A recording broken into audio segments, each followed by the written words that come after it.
अब इनकी अचीवमेंट तो कुछ है नहीं, एक यात्रा शुरू कर रहे हैं, विकसित भारत संकल्प यात्रा। हरियाणा में क्या संकल्प दिखाएंगे, क्या विकास दिखाएंगे हरियाणा में? सिर्फ हरियाणा में भाजपा सिर्फ प्रचार प्रसार और प्रायोजित खबरें समाचार की पार्टी बनकर रह गई। आप देख रहे हैं रोज एक पूरे पेज की एडवर्टीजमेंट आती है कि हमने ये किया है, धरातल में कुछ भी नहीं है, सिर्फ अखबारों तक रह गई इनकी विकास की विकसित जो है इनका।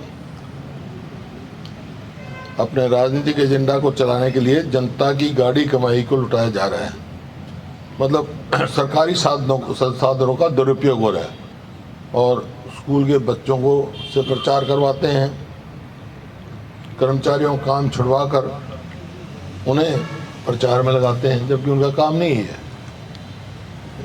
स्कूल टीचर्स का ये काम नहीं है। अब ये समझ में नहीं आया कि विकसित भारत का संकल्प हरियाणा में क्या लेके आएगा, हरियाणा में कौन सा संकल्प लेके आएगा विकास का? कोई एक भी अचीवमेंट नहीं है। कर्जा बढ़ाने के सिवाय इन्होंने काम किया नहीं, कोई धरातल पे कोई काम होता दिखाई नहीं दे रहा, और कर्जा 4 लाख करोड़ से ज़्यादा हो गया, धरातल पे कोई नहीं, अचीवमेंट कुछ नहीं। कहीं देखो आप, मुआवजा किसानों का नहीं मिला अब तक, जो उनका ड्यू है 400 करोड़ से ज़्यादा, 487 करोड़ या कितना है पेंडिंग है, वो नहीं दे रहा। गन्ने का भाव पंजाब का हमारे से ज़्यादा हो गया, जबकि पहले हरियाणा का सबसे ज़्यादा होता था, और उनकी पेमेंट नहीं मिल रही। स्कूलों की हालात मेरे को कहने की ज़रूरत नहीं है, हाई कोर्ट ने शीशा दिखा दिया पूरा, कितने जो टॉयलेट्स वगैरह का है सारा आपने देखा है, और एक भर्ती घोटाले के ऊपर घोटाला। अब तक कितने पेपर लीक हो, 30 के करीब मेरे ख्याल में पेपर लीक हो चुके हैं। खूब पोल खुल रही इनकी भर्ती के बारे में। कैश जो है ये समझो 383 पोस्ट थी वेटनरी सर्जन की, कितने दिनों से लटकी हुई है, जबकि भर्ती में बड़े पैमाने पर गड़बड़। इनमें पेपर लीक से लेकर महाराष्ट्र के जो पेपर लीक हुआ है, महाराष्ट्र में जो 2017 में सवाल हुए थे, सवाल पूछे गए थे यूं का यूं 24 सवाल यहाँ वेटनरी उसमें दे दिए, सेम क्वेश्चन। इस प्रकार से पेपर लीक होता है। ये एक नया तरीका है भ्रष्टाचार का, पेपर लीक करा दो, जिसको मदद करनी उसको पहले बता दो पेपर हो गया, पेपर लीक 20 सवाल आएंगे ये नया।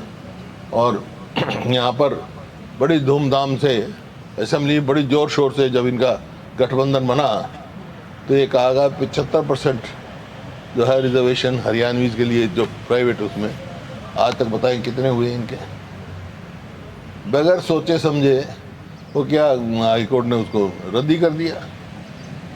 एनसीआरबी के जो नए आंकड़े आए हैं उसमें फिर साफ हो गया है कि बीजेपी जेजेपी सरकार में बेटियां सुरक्षित नहीं हैं। दिल्ली और हरियाणा पूरे देश में सबसे अनसेफ महिलाओं के लिए माना गया है। बच्चे लापता हैं 2600। इस प्रकार से आप पूरा देखोगे तो बहुत वो है। और तीसरा जो है नशा, जिस प्रकार से ड्रग्स चिट्टा और ये ड्रग्स फैल रहे हैं, इसमें जो कि नशे से बहुत दूर था। 2022 में नशाखोरी के चलते 73 लोगों ने तो आत्महत्या कर ली। 3783 नहीं 3783 हाँ 22 में, हाँ 3783 आत्महत्या हुई नशाखोरी के चलते होगी ना हरियाणा। नशाखोरी इस वजह से सर, नशाखोरी के चलते 2022 में 3000 से ज़्यादा आत्महत्या हुई है, मतलब वो टोटल इतनी आत्महत्या हुई हैं। और उसका टाइम नशाखोरी के चलते हरियाणा में 73 लोगों ने आत्महत्या कर ली 2022। हाँ, जबकि पंजाब में ये आंकड़ा 54 है, हिमाचल में 26 है। मतलब पंजाब से ज़्यादा नशा हरियाणा में आ रहा है, और ये बड़ा चिंता का मामला है। ये कुल और आत्महत्या है। हैं? ये कुल आत्महत्या है। हाँ, कुल आत्महत्याएं 3783 हुई ना उसमें। इसका मतलब ये है कि, और इसमें जितनी आत्महत्या हुई हैं 61% लोग गरीब आदमी के हुए हैं। प्रदेश में रोज 3 हत्याएं होती हैं और 2022 में 1020 लोगों की हत्याएं हुई। दिन दहाड़े वारदातों की बात करें तो हरियाणा ने यूपी बिहार को भी पीछे छोड़ दिया। महाराष्ट्र के बाद ऐसी वारदातों में दूसरा नंबर हरियाणा का आता है। जो तीसरी बार हुच हुआ है प्रदेश में नशे के, जहरीली शराब से वहाँ यमुनानगर में, अंबाला में और उससे पहले पानीपत में हुआ। उस टाइम भी हमने कहा था कि भाई ये इसकी जांच होनी चाहिए इंडिपेंडेंट एजेंसी से, हाई कोर्ट के उसमें सुपरविजन में, क्योंकि इस पे तो एसआईटी पे तो किसी को विश्वास रहा नहीं, इनकी कोई आती नहीं, तय तक जाते नहीं, छोटी मछलियों पे गाज गिरती है। इसकी जांच होनी चाहिए क्योंकि बगैर किसी संरक्षण के इतनी बड़ी नहीं हो सकती। 2 साल में इतनी ऊंच हो जाए और इतनी मौत हो जाए। हरियाणा कौशल रोजगार निगम जो है ना, ये रोजगार लोगों का, जो युवा पीढ़ी है उसके भविष्य के साथ खिलवाड़ की जा रही है। आरक्षण भी नहीं लागू हो रहा। कैसे आरक्षण होगा, नीति भी बनाई उन्होंने, लेकिन पारदर्शिता दी है। कितनी आज तक इनमें लगे हैं और क्या हुआ। अभी मेरे को जो सेंट्रल सेक्रेटरीट में, यहाँ सिविल सेक्रेटरीट में जो लगे हुए हैं, मेरा 4th क्लास एम्प्लॉय थे, वो पहले कॉन्ट्रैक्टेड थे और अब रोजगार उसमें आ गए। तो जी हमारा होगा क्या। तो ये एक जो है, हमने कई बार कह चुका, ये खिलवाड़ है कौशल रोजगार योजना। सरकार से सवाल है मेरे कि ये फिर इसका करा क्या जाए जी, ये है तो खिलवाड़, इसकी क्या डिमांड है आप? बताऊंगा तो मेरी पूरी सुन ले, या तो फिर मैं पूछता हूँ जब तक तुम बताओ। जब मैं करता हूँ तो पीछने लग जाता है। सवाल बाद में जो हो तो पूछना। हाँ, सरकार ये बताए कि कौशल रोजगार के तहत कर्मचारी भर्ती किए गए, क्या इनमें स्थान पर पक्की भर्ती भी की जाएगी? इनके स्थान पे अगर पक्की भर्ती की जाएगी तो इन कर्मचारियों के लिए सरकार ने क्या प्रावधान? कुल मिलाकर जो है कौशल रोजगार निगम जो है युवाओं के भविष्य के साथ खिलवाड़ है। यह सरकार इस निगम के जरिए प्रदेश के युवाओं का शोषण कर रही है। यह निगम भ्रष्टाचार का अड्डा बन चुका है। आपने देखा वहाँ के IAS अफसर भी पकड़े गए उसी में, जिसकी सरकार स्वयं ठेकेदार हुए। खुद ठेकेदार कॉन्ट्रेक्चुअल सिस्टम खत्म करने के बहाने पे खुद सरकार ठेकेदार का काम करने लगी। इसमें संवैधानिक कॉन्स्टिट्यूशनल जो रूल है के अनुसार ना धरातल पर आरक्षण का प्रावधान है, ना ही मेरिट है, ना तो मेरिट है, इसमें कोई ट्रांसपेरेंसी नहीं है, ना कोई मतलब कॉन्स्टिट्यूशनल जो रिजर्वेशन वो है वो उसका वो कोई है, योग्यता का कुछ नहीं है, पारदर्शिता ही नहीं है। यहाँ पर जो मिनिस्टर बैठे हैं या कोई बैठे हैं सरकार में, उनके कहने से ये सिलेक्शन हो रही है। तो ये लोग अहंकार।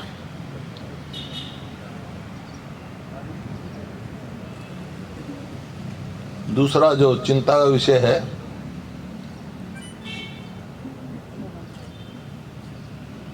वो जैसा जींद में हुआ, आज कैथल जिले में गोला चिका में हुआ, एक प्रिंसिपल पकड़ा गया। ये बड़ा चिंता का विषय है और इसी वास्ते हमने कहा कि भाई कोई इसकी इंक्वायरी CBI द्वारा की जाए ऊपर तक, क्योंकि अब समझ में नहीं आता। एक प्रिंसिपल पकड़ लिया, लेकिन ऐसे अगर घिनौने कार्य हो रहे हैं तो क्या स्टाफ के मेंबर उनको नहीं पता लगेगा? तो क्यों नहीं इसकी जांच की जाती? क्यों नहीं हुआ है? क्यों नहीं जो हमारी बेटियों के स्कूल हैं जहाँ पे पढ़ते हैं, वहाँ कंप्लेंट बॉक्स क्यों नहीं रखे गए? सीक्रेट कंप्लेंट बॉक्स का प्रावधान होना चाहिए, बता दें। तो वो सारे नहीं रख रहे हैं। बयानबाजी में बहुत तेज है। जिस प्रकार से कृषि मंत्री ने कहा, कर माफ़ी मांग ली उसने, वो कुछ करना नहीं चाहता, लेकिन किसानों के लिए बहन बेटियां सबकी एक बराबर होती हैं भाई। कोई भी जिम्मेवार पद पे बोलने से बैठकर बोलने से पहले सोचना चाहिए। सवाल इस बात का नहीं है, हर व्यक्ति को ये सोचना चाहिए कि वो क्या कहता है, ये नहीं है, ये सोच के नहीं क्या नहीं कहना है सोचना चाहिए।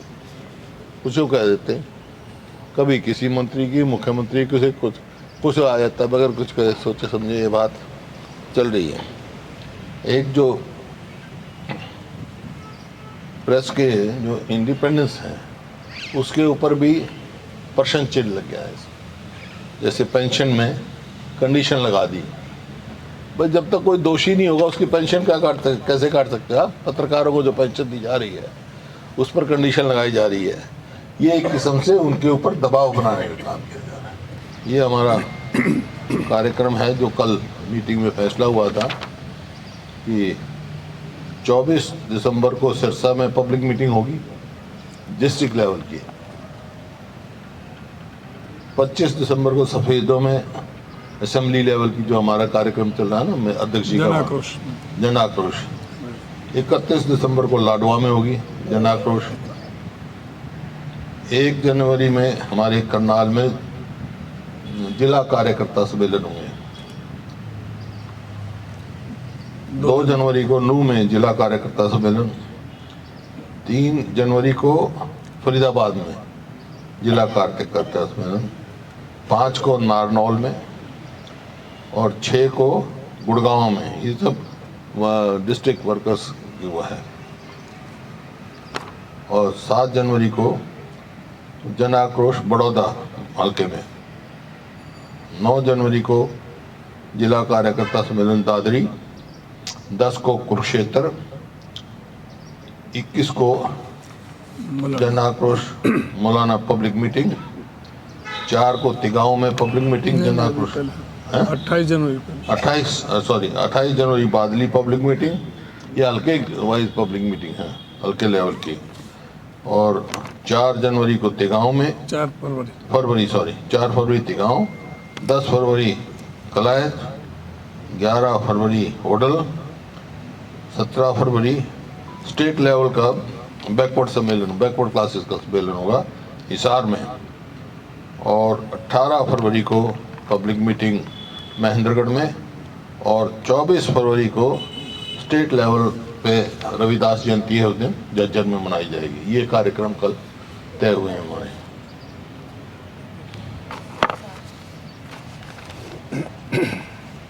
अभी मेरे को एक वो अपना सब्जी मंडी की आया था एसोसिएशन का मार्केट फीस का। हमने सब्जी मंडी की मार्केट फीस माफ़ कर रखी थी, इन्होंने लगा दी 2%। अब और लगा दी, इतने जो पिछले साल जमा दिया था उसमें 20% ऐड करके दो। तो सब्जी पहले ही महंगी हो रही है। हमारी सरकार आएगी तो हम वही काम करें ताकि गरीब आदमियों को सबको सस्ती सब्जी मिल सके।